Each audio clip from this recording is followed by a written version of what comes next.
श्याम बड़ा अलबेला, मेरी मटकी कुमार गया ढेला। मेरा श्याम बड़ा अलबेला, मेरी मटकी कुमार गया ढेला। मेरा श्याम बड़ा अलबेला, मेरी मटकी कुमार गया ढेला। मेरा श्याम बड़ा अलबेला, मेरी मटकी कुमार गया ढेला।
कभी रुक्मण के संग, कभी राधा के संग, कभी रुक्मण के संग, कभी राधा के संग, कभी रुक्मण के संग, कभी राधा के संग, कभी रुक्मण के संग।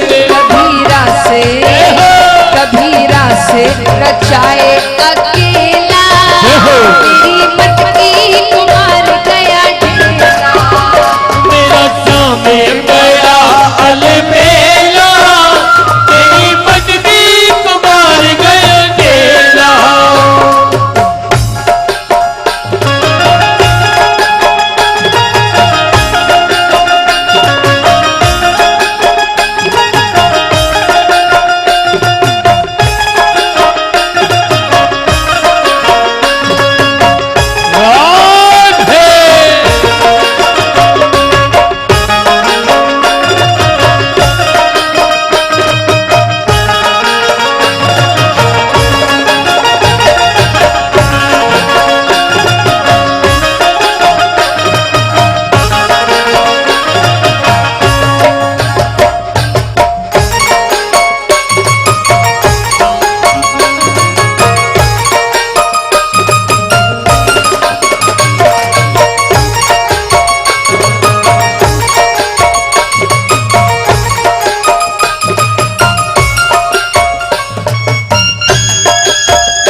से बड़ा तेरा नाम, ओ खाटू वाले नीले घोड़े वाले, बिगड़े बना दे मेरे कावे ना मेरे। हेलो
शोर सारी नगरी रे, सारी नगरी रे, आया बीरज का पाका संभाल तेरी गगरी रे, आया बीरज का पाका संभाल तेरी गगरी रे। अरे मच गया शोर सारी नगरी रे, सारी नगरी रे, आया बीरज का पाका संभाल तेरी गगरी रे, आया बीरज का पाका संभाल तेरी गगरी रे। अरे आया बीरज का पाका संभाल तेरी गगरी रे, आया बीरज का पाका संभाल तेरी गगरी रे। अब महाराज यहाँ सब रास कर रहे हैं, वहां महादेव जी के पास क्या हुआ? पार्वती जी और महादेव जी तैयार होकर गोकुल पहुंच गए। अब पार्वती जी ने क्या किया? पार्वती जी महादेव जी को तो एक पेड़ के नीचे खड़ा कर देती है और पार्वती जी ने कहा कि यहीं से दर्शन करो। और पार्वती जी कहती एक बात का ध्यान रखना, चेहरा और बोली ये दो ही छुपा कर रखना। और पार्वती जी तो गई रास में। अब यहां सभी रास कर रहे हैं। रास करते करते ठाकुर जी की दृष्टि महादेव जी के पास ही जाती है, क्योंकि ठाकुर जी तो कृपालु है। जहां कृपा कांक्षी जीव रहते हैं वहां ठाकुर जी की दृष्टि पहले जाती है। ठाकुर जी देख रही है नई गोपी कौन आई है, डिगी है डिगी। क्योंकि महादेव जी ऊंचे पूरे, उनको घाघरा ठीक से नहीं आ रहा। ठाकुर जी कहते ये कौन है, जाकर बात तो करूं। अब ठाकुर जी जाने लगते हैं, पीछे से पार्वती जी आती है, प्रभु प्रभु प्रभु। पार्वती जी कहती है प्रभु आप कहां जा रहे हैं। ठाकुर जी ने कहा कि वो नई गोपी आई है, उनसे जाके बात तो करूं, चेहरा तो देखूं, किस गांव से है, ये सारी बातें करूं। पार्वती जी कहती है कि अरे वो मेरे साथ ही आई है। ठाकुर जी कहते अरे आपके साथ आई है तो रास में लाइए ना। पार्वती जी कहती वो नई गोपी है ना, थोड़ा संकोच कर रही है, वो डर रही है, आज रास देखे और कल से आए। ठाकुर जी कहते ठीक है, पर कम से कम बात तो करूं।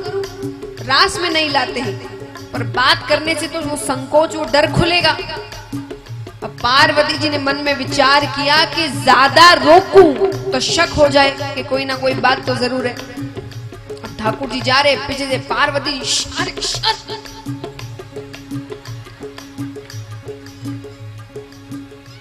ठाकुर जी जाते हैं। ठाकुर जी कहते गोपी किस गांव से हो। महादेव जी तो कुछ बोल ही नहीं रहे। अरे गोपी अपना नाम तो बताओ, कुछ कहो तो सरी, कुछ बोलो तो सरी। महादेव जी कहते ये कह रहे बोलो तो सरी, और पीछे से पार्वती जी करे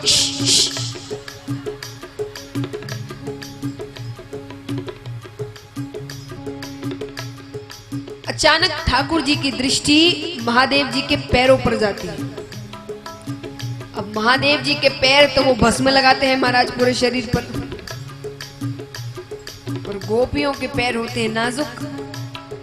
भगवान कहते ऐसे पैर तो गोपियों के होते नहीं हैं, कोई ना कोई लीला जरूर है, पल्ले नहीं पड़ रही है।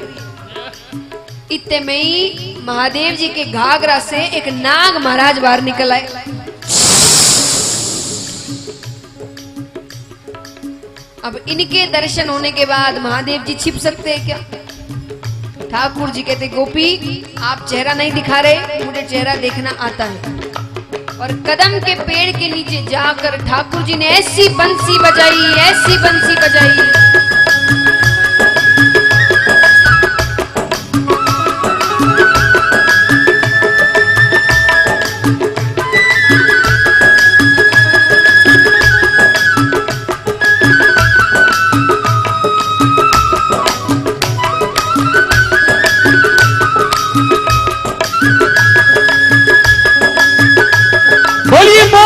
बंसी वाले की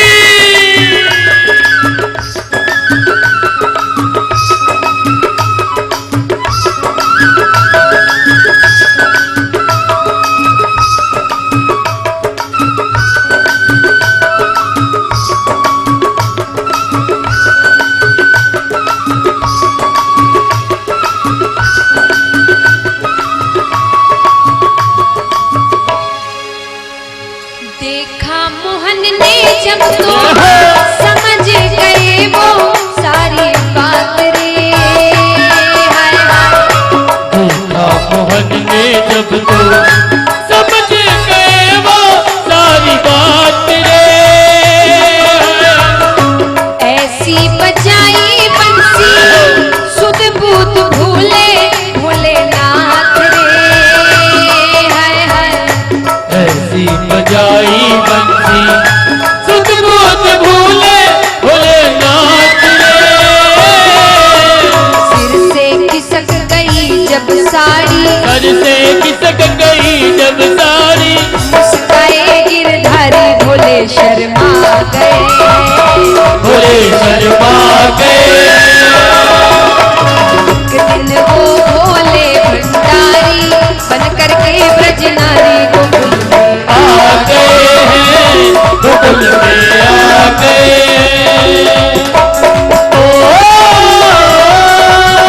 को अवश्य सब्सक्राइब करें और नए अपडेट्स सबसे पहले पाने के लिए इस बेल बटन को दबाना न भूलें।